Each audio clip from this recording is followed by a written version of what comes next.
विदुर जी महाराज ने प्रश्नों की झड़ी लगा दी मैत्रेय महामुनि से। महाराज, जीव जीवन भर अपने सुख के लिए कार्य करता है, पर दुख क्यों आता है? महाराज, सृष्टि का क्रम क्या है? वो कहते हैं जीव जीवन भर कार्य तो करता है, पर उस कार्य का श्रेय जब वो लेना चाहता है तभी वो दुखी होता है। उस कार्य का श्रेय वो परमात्मा को दे और कार्य स्वयं करे तो दुखी नहीं होगा। जब श्रेय लेने की होड़ लगेगी मन में तो दुख अपने आप आ जाएगा। कार्य करो और कार्य का समर्पण परमात्मा को कर दो। आपने देखा होगा हमारे आचार्य जी पूजन कराते हैं, जब सारा पूजन हो जाता है तो वो कहते हैं ये सब हम भगवान को समर्पित करते हैं। उसका अभिमान हमें ना रहे, ये भगवान ने ही करवाया, हमने भगवान के लिए सब कुछ समर्पित कर दिया। तो विदुर जी महाराज, जीव इसलिए वो सारे सुख के उपाय करता हुआ भी दुखी इसलिए होता है क्योंकि वो कार्य का अभिमान पालता है कि मैंने किया है। अगर मैंने किया है तो फिर दुख तो आना आना है।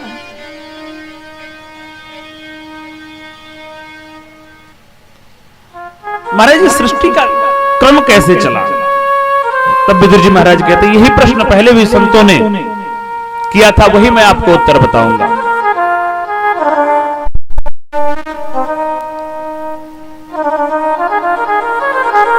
विदुर जी ने प्रश्न किया कि सृष्टि की उत्पत्ति किस प्रकार हुई।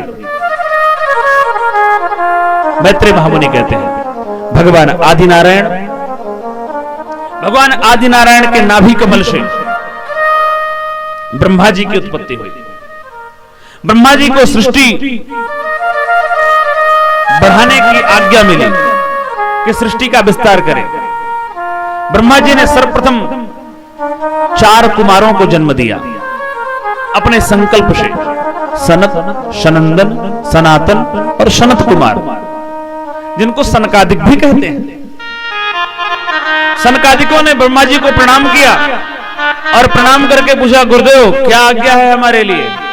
ब्रह्मा जी ने कहा, हमारे पिता ने हमें आज्ञा दी है कि सृष्टि का विस्तार करो, हमारी भी यही आज्ञा है कि सृष्टि का विस्तार करो। उन सनकादिकों ने कहा, हम इसके चक्कर उक्कर में पड़ने वाले नहीं हैं, हम सृष्टि का विस्तार नहीं करेंगे, हम तो भगवान का भजन करेंगे। ब्रह्मा जी को क्रोध आ गया। जब बालक आज्ञा नहीं मानता तो क्रोध आता ही है ना। ब्रह्मा जी को भी क्रोध आ गया और ब्रह्मा जी को जैसे क्रोध आया उनकी भ्रुकुटी टेढ़ी हुई और भ्रुकुट के मध्य भाग से भगवान रुद्र का प्राकट्य हुआ। रुद्र भगवान की जय हो। भगवान रुद्र प्रकट हो गए और भगवान रुद्र ने ब्रह्मा जी को प्रणाम किया और कहा, गुरुदेव क्या आज्ञा है हमारे लिए? भगवान रुद्र देखने में तो बड़े ही विकराल लग रहे थे। क्या आज्ञा है हमारे लिए? हमारे पिता ने हमको सृष्टि को बढ़ाने का संकल्प दिया है, सृष्टि को बढ़ाने का कार्य हमें दिया है, हम भी तुम्हारे लिए संकल्प देते, ये कार्य देते कि सृष्टि को विस्तार करो। भगवान रुद्र का मन तो भी अपने पूर्व के भाइयों के जैसा ही था कि हम भगवान का भजन करेंगे, लेकिन अब पिता की आज्ञा है तो उल्लंघन कैसे करें? भगवान रुद्र ने सृष्टि करनी आरंभ कर दी और सृष्टि का जब आरंभ किया, भूत प्रेत पिशाच मारीगण क्षेत्रपाल 10 दिक्पाल इन सबको प्रकट करना शुरू कर दिया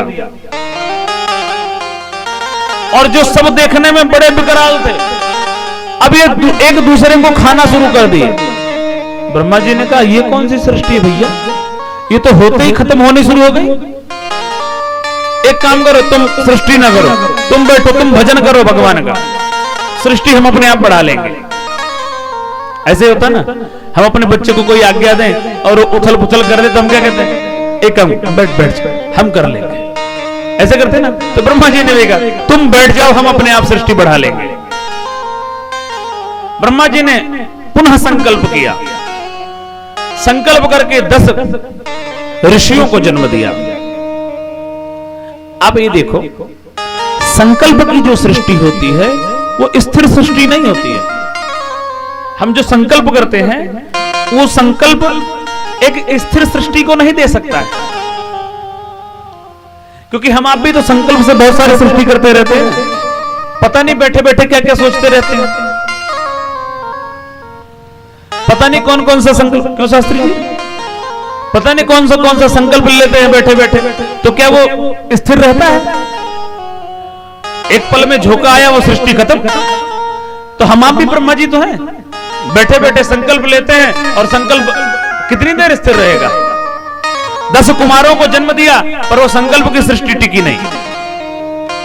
संकल्प से सृष्टि को बढ़ाया नहीं जा सकता। अब ब्रह्मा जी चिंतित हो गए, और जैसे चिंतित हुए, संत कहते हैं कि ब्रह्मा जी के शरीर के 2 भाग हो गए। वाम भाग की छाया से भगवान मनु का प्रकट, वाम भाग की छाया से माता शत्रुपा, और दक्षिण भाग की छाया से भगवान मनु का प्रकट हुआ।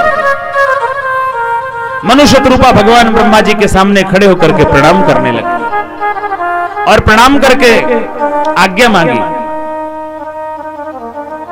पूज्य पिताजी आज्ञा करिए, मैं आपका क्या हित कर सकता हूं? आपका जिससे हित हो वह कार्य आप मुझे आज्ञा करें, मैं करने को तैयार हूं। ब्रह्मा जी ने इन दोनों को देख करके, अपने संकल्प को अब पूरा हुआ देख करके प्रसन्न हो गए।